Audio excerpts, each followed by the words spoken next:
What's going on, everybody? Welcome back to the channel. Today we're going to do a video on my recent pickups. Throughout January and February I have picked up a good stack. A couple more digital games as well, but I'd like to go through these. I've played about an hour or so of each one of these games, and let's see how they play, what I think. Maybe you'll like them too. So first up is Lego Star Wars: The Complete Saga on the Nintendo DS.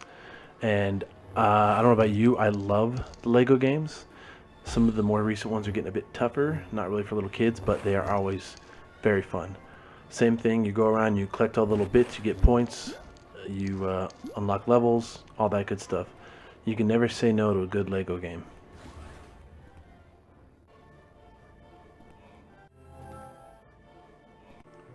And in that same vein, we have Lego Batman for the Nintendo DS. Just like the Star Wars game, it's a wonderful Lego game. I play these games every chance I get. They are very fun, they're very addictive, especially on handhelds like the DS or the 3DS. Perfect little games to kill some time.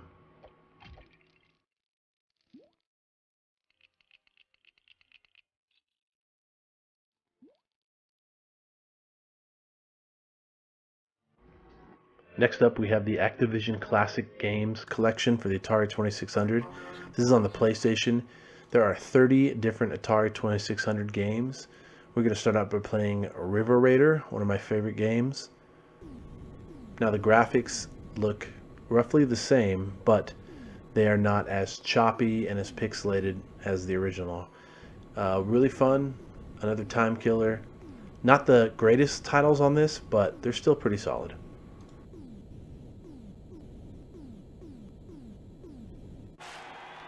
Now we have NFL Game Day for the PlayStation.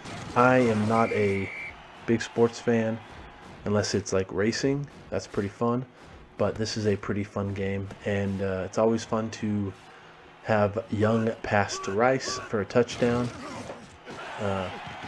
Didn't happen, but this is a pretty solid game. This franchise was a fun franchise. I always played on the easiest just because I'm, once again, not a sports fanatic. But still, good game.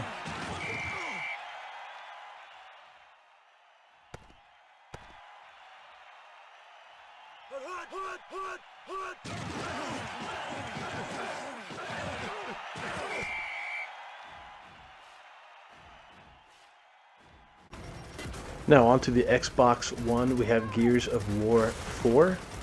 I was never a huge fan of the Gears of War series. I didn't like the whole crouching and hiding. I like to go out, guns blazing and just kill or be killed. But this is actually a pretty fun game in the series. I love the graphics. It looks really, really nice. It sounds great. I can't wait to finish this game, and I'll probably go back and force myself to complete the other ones too. Sweet. Come on, the Major's waiting.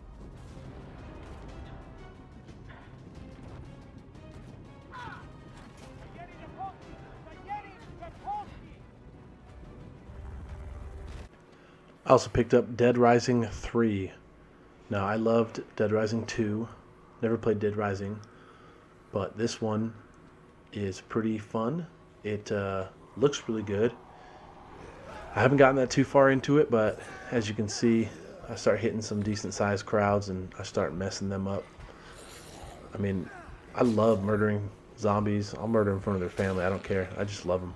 So these games always appealed to me, and I cannot wait to play this one a lot more.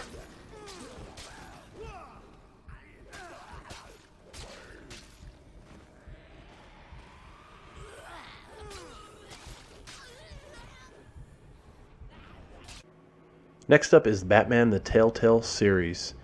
Now, I've just recently gotten into the whole Telltale series games, and they are really, really exciting. They are very enjoyable for me. The only real frustrating part, which I think is the way it's designed, is that once you make one decision, you're second guessing yourself thinking, man, what would have happened if I made the other decision?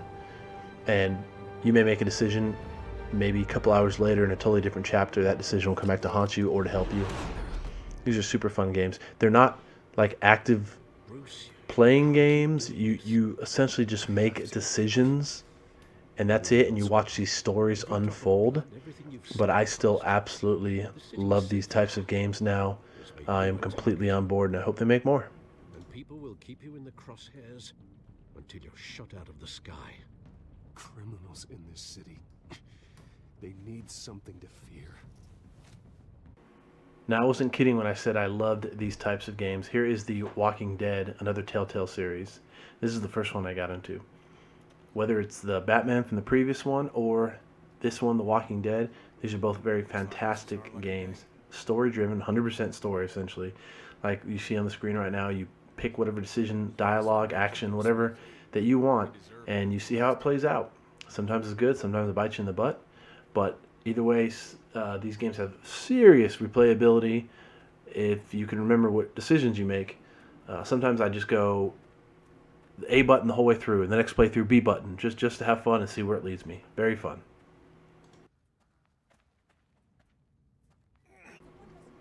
So here we have the Technomancer. Now, first time seeing this game, first time playing it. I've heard of it, seen it around, but I never really paid it too much interest. I figured I'd give it a shot. It's kind of fun. I'm not too far into it. It reminds me of Mass Effect, but currently, you see on the screen, I am learning how to use my weapons and my magic/powers. I'm not exactly sure, but this has potential to be very fun. It also has potential to suck, so we shall see. Of course, keep in mind, a well-trained staff can be quite formidable. And as you know... So this is Time Shift for the Xbox 360. This is a first-person shooter that involves using time as a weapon. About an hour into it, and I absolutely love this game. I like the graphics. I love the gameplay, the gunplay as well. This is a very fun game so far. The story it's alright, but everything as a whole is really fun. They also have these giant mechs that walk around, and they look extremely cool. But this is an enjoyable game for me. I will finish this game, and maybe we'll do a deep dive in this game and show you more.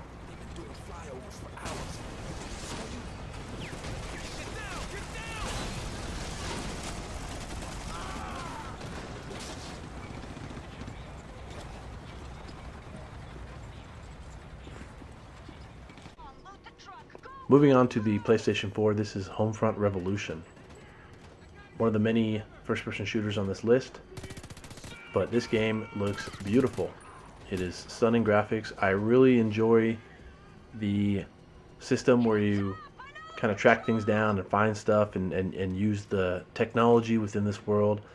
The story's great, kind of North Korea taking over America and you're fighting back, kind of a Red Dawn type thing. Enjoy the gameplay very much. Fun game. I would highly suggest this game.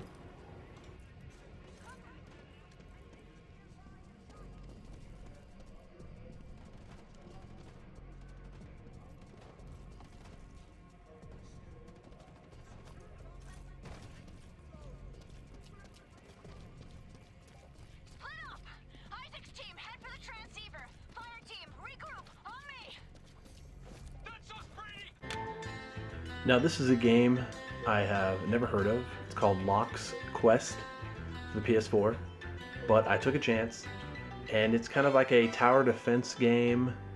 You build up your towers and your turrets, you keep them safe, and then when you feel like you've done enough, you go to battle against these little clockwork enemies, and you can go out there and physically fight them, but you want to try to get them towards your turret so that you can use the turret to take them down. It's okay. One battle per sitting for me. After that, I'm usually kind of there, and I save it and move on, and then come back a couple hours later. But still, worth the couple dollars I paid. That's for sure.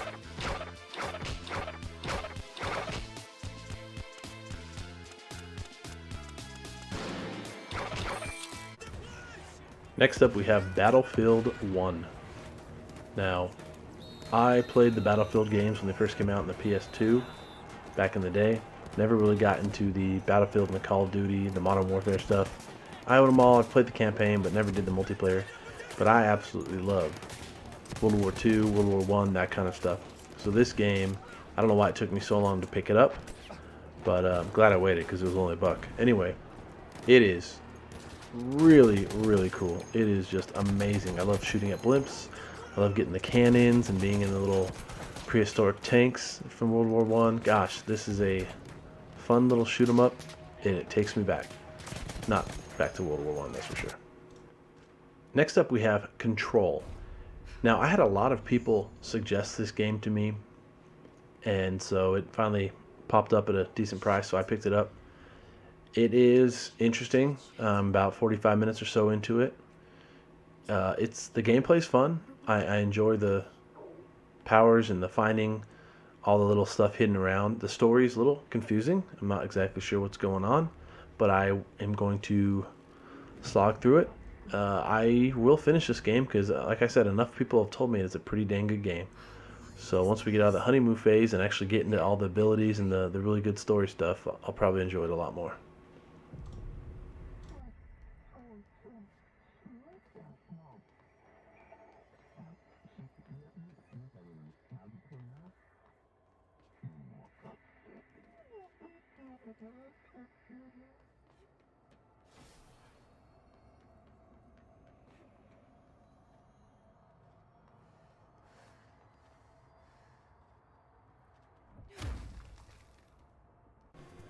Here we have the Contra Collection on the PS4, and it comes with the original Contra arcade release, Super Contra, the second arcade release, the NES Contra that we know and love, the Famicom Contra, Super C, which came out on the NES in 1990, Contra 3 The Alien Wars, which was the Super Nintendo Contra, Operation C for the Game Boy, Contra Hard Corps for Genesis, Super Probotector Alien Rebels, which is the European release, and then the original Probotector, which was also the European release. You also have a bonus book and various Japanese versions. And it looks and plays exactly how it should. It's just cleaned up, none of the weird glitchy stuff. It's worth it. And of course, along with the Contra Collection, we have the Castlevania Collection on the PS4. This is another multi-game buy that you could get, and this one comes with the original Castlevania, comes with Castlevania 2 Simon's Quest, Castlevania Dracula's Curse, Castlevania 4 on the SNES, Castlevania Adventure on the Game Boy, Belmont's Revenge on the Game Boy, and then Bloodlines and the New Generation, which was on Genesis, Kid Dracula, and the bonus book and the Japanese versions. And just like the Contra, this looks and plays exactly the same, minus all the crazy weird glitches. Well worth it as well.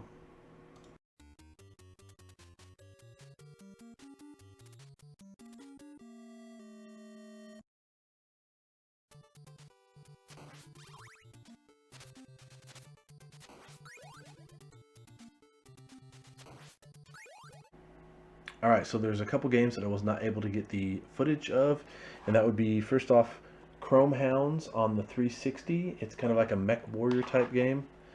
Another Lego game, the Marvel Avengers on the Wii U. If you haven't figured out by now, I love Lego games. And then Cars 2 on the Wii. Now, those last two games, I said I bought them for my son, but in all reality, I'll play it a lot more than he will. So what do you guys think of that list? Did I pick up any golden nuggets, or are they all kind of turds? Shoot me an email at retrobengaming@gmail.com. Let me know what you think. I hope you have a great weekend, and keep on gaming.